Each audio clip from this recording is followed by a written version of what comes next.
Hey, coach, you've had your receivers drop a lot of passes this year. Have you gone through that at any point in your career? And if so, how did you fix it? I think you've coached long enough. You've gone through things in your career that happens. Whether it's sometimes it's fumbles, sometimes it's interceptions, drop passes. You want to continue to coach the fundamentals of whether it's if you're fumbling the ball, how to carry the ball properly. And the specific question that you answered about dropping the ball, it's the fundamentals of two eyes, two hands, seeing it, catching the ball, catching the ball, focus on catching the ball, and getting it tucked. Sometimes it becomes a confidence thing. You know, kind of like my putting. If I'm missing the short putts, then I overthink it, and then I can't make a short putt. But just the routine of catching ball day in and day out of what you do at practice. Obviously, we've tried to catch more balls, whether it's jugs, whether it's throwing to guys, throwing to each other, whether it's quarterbacks throwing them extra balls. But repetition is the mother of all skills. So we're going to continue to rep catching that ball, getting it tucked, and building that confidence in practice that'll lead to game day. Yeah, you've had a few weeks now to prep Gunner for being the starting quarterback. How has he handled being quarterback one for this team in that time since, and what are your expectations for him? He's approached it just like he has all season. I can't say enough of the way he started the season and approached every game. Which sometimes that's just words that we say you got to be ready, but his day in and day out, how he approached getting ready for the game as if he was the starter, I think has prepared him for this moment. If you asked me that last year, I don't think he had that same mindset. We talked about it going into the season. You got to prepare as you're the starter every week. And he took that to heart, and he did an excellent job of that. Now, moving into this game prep, things are centered around him and his strengths and what he does well. That was the difference, in weeks before where it was centered around Carson and what he does well with our football team. Now it's centered around Gunner and what he does well. So things are a little bit more specific to him. Questions are asked to him whether he likes this scheme or this play going into practice and whether we carry it or not. We have those conversations where before it was with, Carson because he was the starter. I think he's handled it well. He's preparing. He's getting ready to play a very, very tough opponent, a very good defense football team. Mike, can you take me back to halftime of the Texas game, how you approached, turning to Gunner, with 15, 20-minute window to get ready? Well, it's the nature of the beast, and in this game that we played football. First of all, you felt bad for Carson Beck. One of the reasons he came back was to get to Atlanta and help his team win an SEC championship, and he did that. Unfortunately, he didn't get to play the second half, but what he battled through this year to get us to that point, get us back to that game, back to Atlanta, and in position to win that football game. I know our first half was what we wanted offensively, but that's why you play two halves. That's why you play 60 minutes. So felt bad for him, but you had to turn the page, quickly. We were kind of talking about what if and waiting for the word, and found out he was out, and then kind of going over the plays that we were going to call. The opening drive of the third quarter, of what we're going to do and things that he liked in certain situations, whether it was red zone or third down. And you've got the things that the guys, their favorites going into the game, and a lot of them on my sheet are starred of what Carson's might be his favorite of what we have on the menu. So I had to go back over what Gunner's favorites were for those situations. Then you address the football team and talk about, hey, this is what we're going to do. So how we win the football game. Let's go do it. Everybody's got to do their job. And the guys were fired up to go play the second half. One, we didn't play well the first half, but it's a ball game chance to go win the SEC championship. Mike, having the extra time to prepare for this game, how much did that part of it help you and Gunner kind of get in the right, frame of mind and preparation and all that kind of thing? Well, I think anytime you have extra time to prepare, it's beneficial. And obviously a lot of that extra time, we didn't know who our opponent was, so it was getting back to basics, not just for Gunner, but for this whole football team, and put him in a lot of situational football that we would have done for anybody. But it was a chance to get him more third down opportunities, more red zone work, more 2-minute work for the end of the game against our defense. So I think that extra time overtime was beneficial that we got to kind of go back to camp mode and practice those situational football where he's got a lot of it, but not as much as your starter would get. So for him to get those reps against our defense, a lot of situations that Coach Smart put us in, I think can only help us in the game.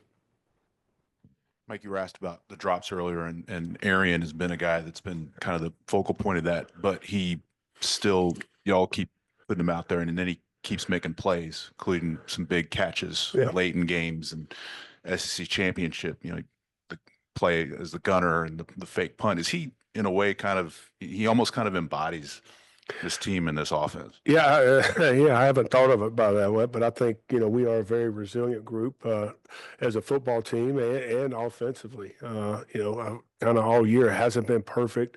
And it's never perfect, but it hasn't been smooth. And we've kind of embraced that things might get hard. But he has, had a lot of tough breaks in his career here at the University of Georgia with his injuries, with some drops before, but he continues to go out there with a good attitude and give everything he's got. I just think about the one play in the championship game where his hustle and his cover down to recover that ball that I believe Nate fumbled, led to, I think we only got a field goal that drive, but led to points, which was the difference in going into overtime against Texas. Everything he does is full speed, and there's a reason he gets thrown a lot of balls. He's open. He's the fastest guy on the field, and when he gets on the field, people know he's on the field. And sometimes, I know we want to catch every one of them, but sometimes when you put that pressure on the defense that here's number 11 in the game and you're throwing that ball deep, it has an impact on them whether you're catching it or not.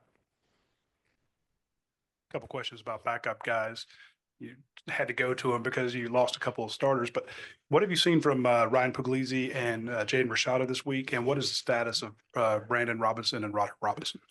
The quarterbacks, they've been, what they've done all year. They come in with the expectation that we got to prepare like we're the starter. I know I'm giving you the answer, but that's true, what we do in our room. Now, they've got more opportunities because we're down a quarterback. So, how we practice at University of Georgia, Coach Smart is going to continue to try to develop. So, throughout this whole ball practice, 1s, 2s, and 3 groups are going. So now you've only got less quarterbacks repping, so those guys are getting more reps. So they're obviously going to help their development. They're getting more reps. They've done a nice job.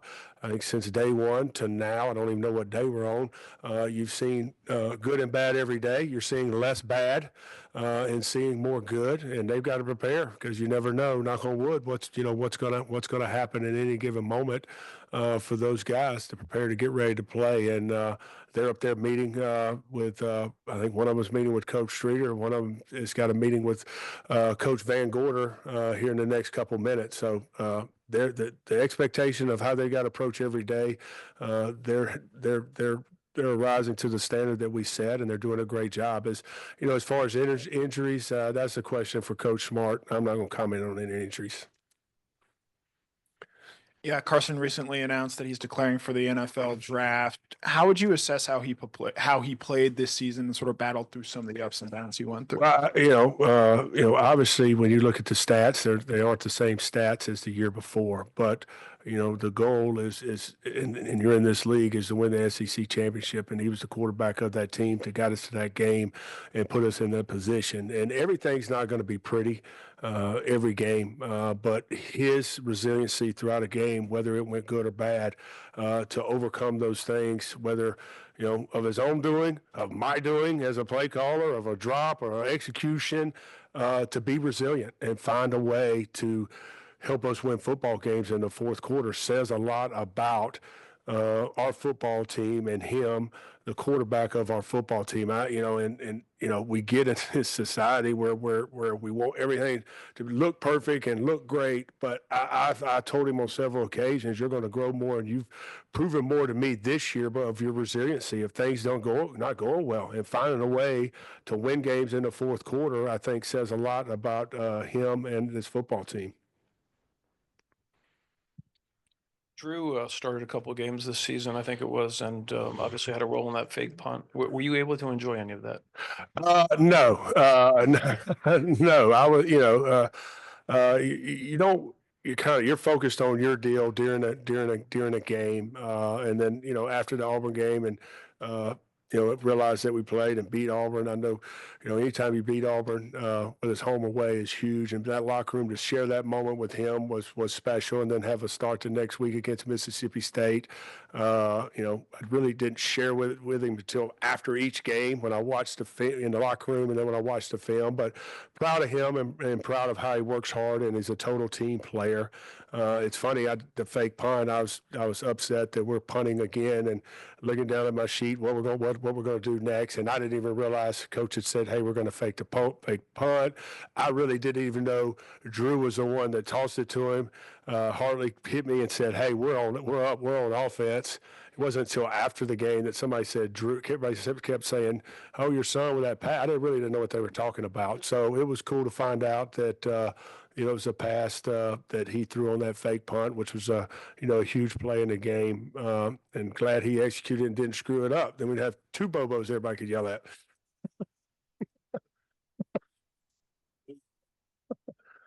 First question on the Zoom. Let's go to Palmer Toms.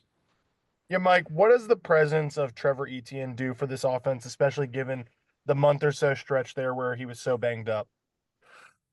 Well, we think he's a special back that gives us a chance to hit a home run anytime he touches the ball. Nothing more evident than that the game Texas run a simple zone play. Their front side defense end kind of stuck his head in the wrong gap, and he bounced it outside. It was an explosive play. It kind of got that drive going and got the offense ignited. So, you wish he would have been healthy all year. He's kind of he was in and out early in the year, and then the 4 or 5 weeks that he was out, hurts you a little bit, but that's football. The thing about Trevor that I love, obviously he's just been here 1 year, but he's came in here with the right mindset. He's embraced the team. He's embraced whatever Coach Smart's asked him to do, whatever I've asked him to do, whatever Coach Crawford's asked him to do. It was a time for him to go play. He plays, and he plays for his teammates, which he just got to know his teammates, 6 or 7 months ago. And that you can't say enough about what a young man he is.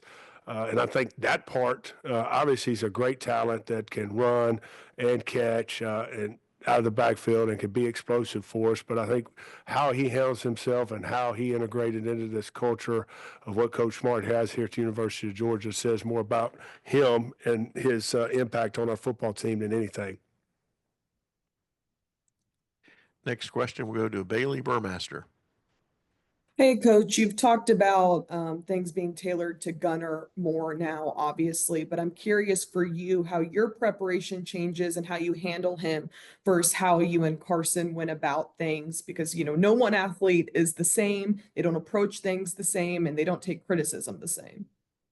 Yeah, that's a good question. I kind of warned him early on in the first meeting that I'm going to be who I am.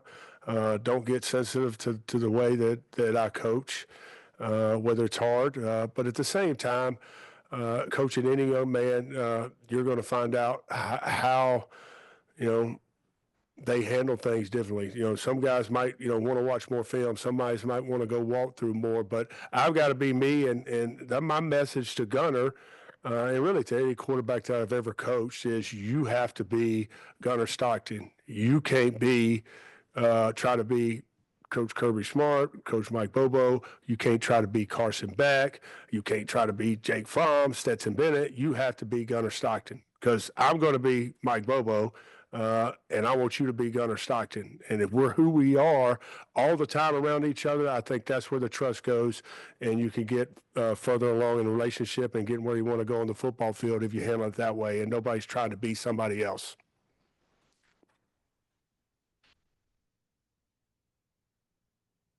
Next question, we'll go to Ted Lewis. Yes, Mike, you talked about Trevor a little earlier. Just this season, how much has he brought to your team? And I know it's got to be frustrating for Georgia to be 15th in the league in rushing. How do you overcome? What do you put your problems with that at? And do you feel like you've overcome them going into the playoffs? Obviously it is frustrating. We pride ourselves on being able to run the ball. I could sit here and give you, a lot of reasons, but all they'd be is excuses, point blank. You could sit here and say injuries, you can say this, but bottom line is excuse. We got to be able to run the ball if we want to continue to win in these playoffs. I think the second half of that Texas game, we said, hey, one of the big things I said at halftime, I said, hey, we're not just gonna go out there and throw the ball. We got to get balanced and we got to run the football.